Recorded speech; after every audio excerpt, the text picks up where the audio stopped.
Hey, Chris. Thank you for getting me more video.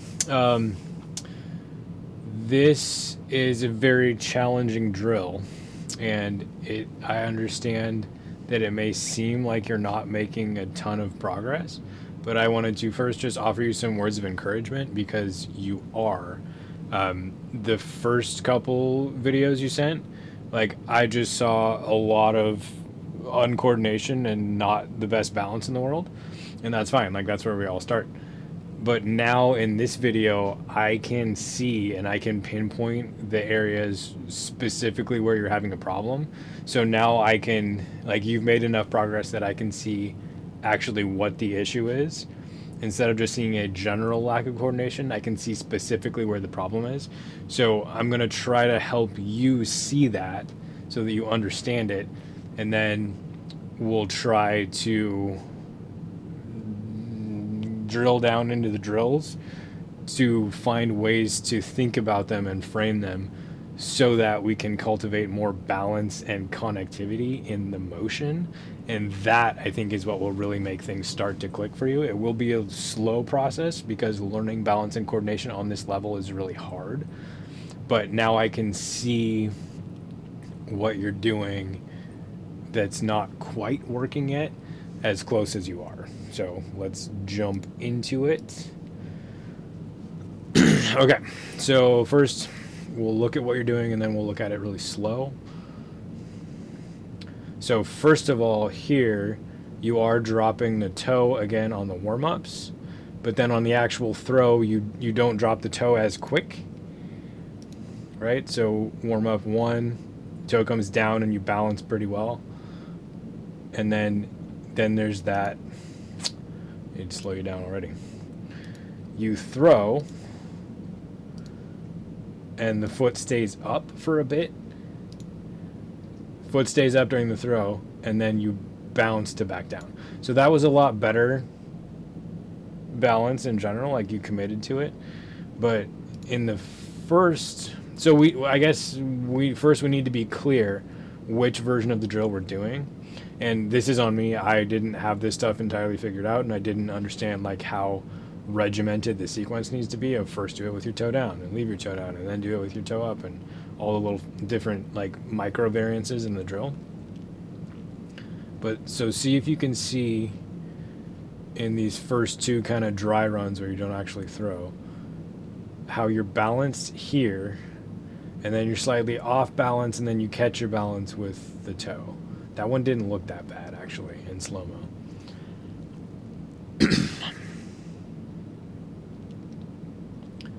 So what I see in that last one is when your rear foot touches, I think I need to do this frame by frame. So this is going to be tedious, but like this is what understanding how your balance works actually does. So your shoulders are moving backwards here. On your blue tape line, they're moving towards the side with the discs. So your shoulders are falling back in your movement, and that works because you catch that weight in your toe. So that weight goes right here, and once you've caught it, then it's okay for you to be off balance, and your front leg starts pushing more, and then your hips come back to center. See how that lean in your spine went away? So here your spine is straight up and down, and then if I rewind, see how you go to where your spine is leaning backwards? So that's the kind of stuff that we, like, you don't have to be aware of that, but you do have to be aware that you are not quite balanced yet. And we really want to, see it? See how your left shoulder is going here. We really want it going onto that foot. And then we'll play it from there.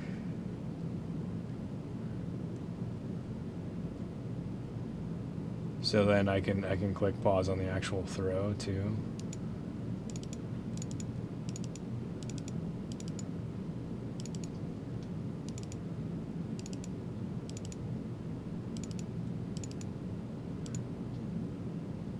So next I want to look at that shockwave after the throw. So what I see here is you let go of the disc, your arm continues going because it has a bunch of speed, and then your arm has like a secondary whip where it pulls your right shoulder back. Boop, right there. See how that, your right shoulder going all the way behind your head, boop, kind of torques your left arm through more.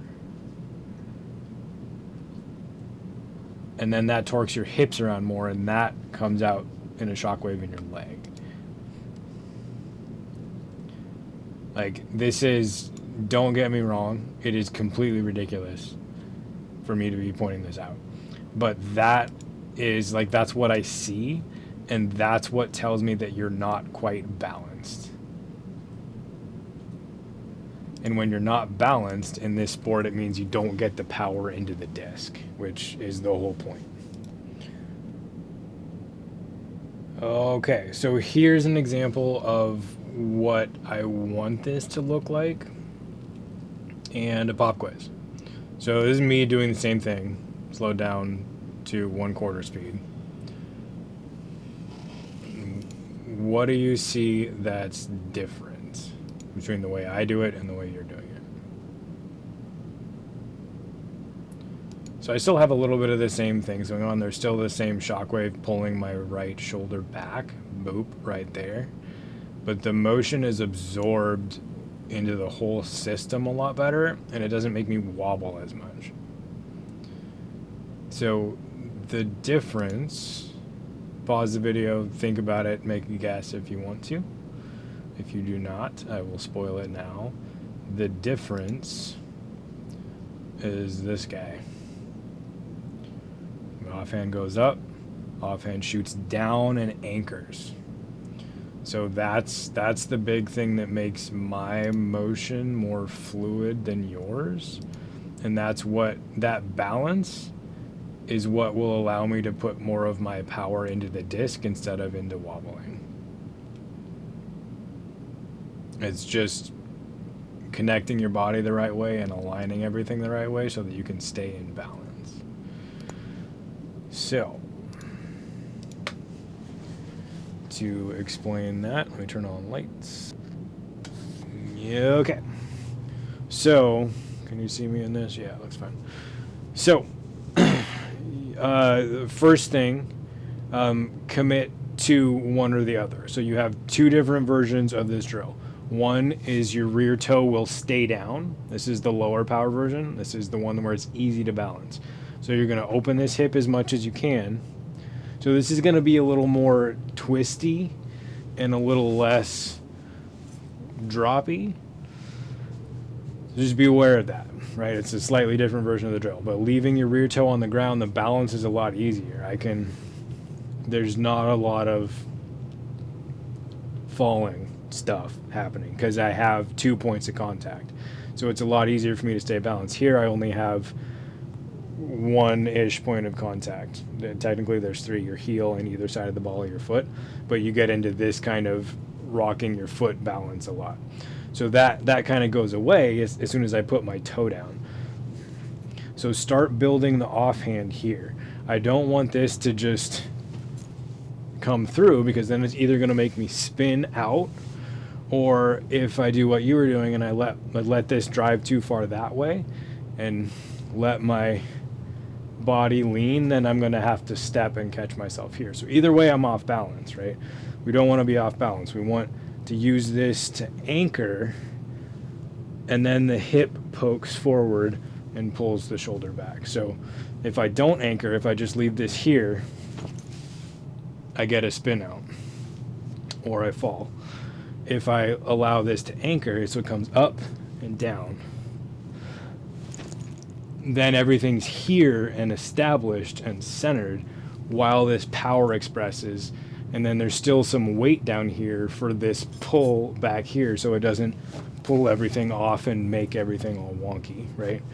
So start building in, be more aware of the balance first of all, and start building in the offhand integrating more with the central axis. So that's the first part. I think the wobble will just take care of itself if you do that. and try to be more aware. You can also check on the wobble by having your rear foot down and just doing the movement here, making sure that everything feels nice and calm and still after release. And then you can stress test it by picking your toe up.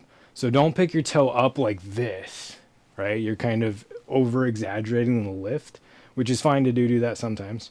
But when you're focusing on tightening up the balance, also just lift this a couple inches and then just rotate your hip. You don't have to lift everything, right? Just float the rear foot and then turn the pelvis just there and then drop. And you see how much easier it is to contain all of the wobble when there's less power in my leg. So my leg and my hip just lift up and drop down. That's all you need right there. So that would be a really good balance calibration to just do that. So no arms even, just put your arm up here or whatever. Boom. And get comfortable there and feel to where you can really get a good pop into your leg. Like that time I got off balance. My hip poked out too far and I lost my foot. Lost that foot. So if you get to where you can really hit that pop there, where almost like you're hip checking, boom, something, and then stay centered on that one foot. Once you can do that, then you can add the arms back in.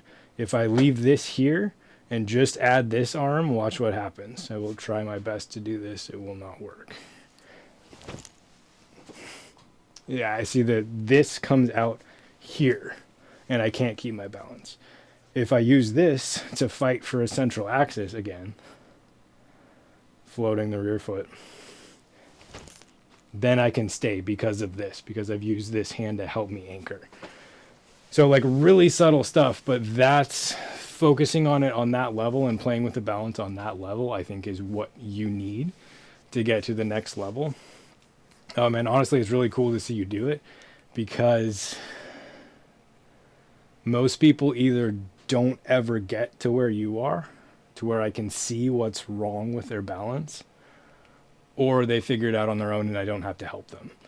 So you're a cool, like, intermediate ground where I think you definitely can do it and you're definitely putting in enough of the work to be able to get it, but you need some help to understand how the balance works so that you can actually feel what it's supposed to feel like. Once you have that, you'll be off to the races. Okay, so let's look at your other angle, your other clip. Not me. It's enough of me. You were here. So look at you one more time and check your other vid.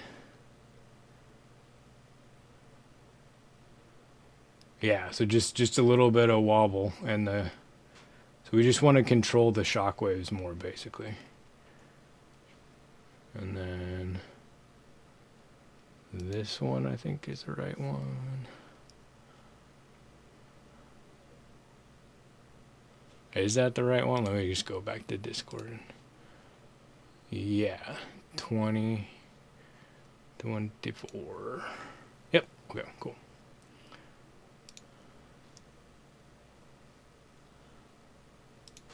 So we'll play it full speed to start. So again, pick one. Is the toe down or is the toe up? If when you're in that middle ground, the body gets kind of confused. And again, you see that little shock wave of the disc released and there wasn't enough connectivity in the body to hold everything in place.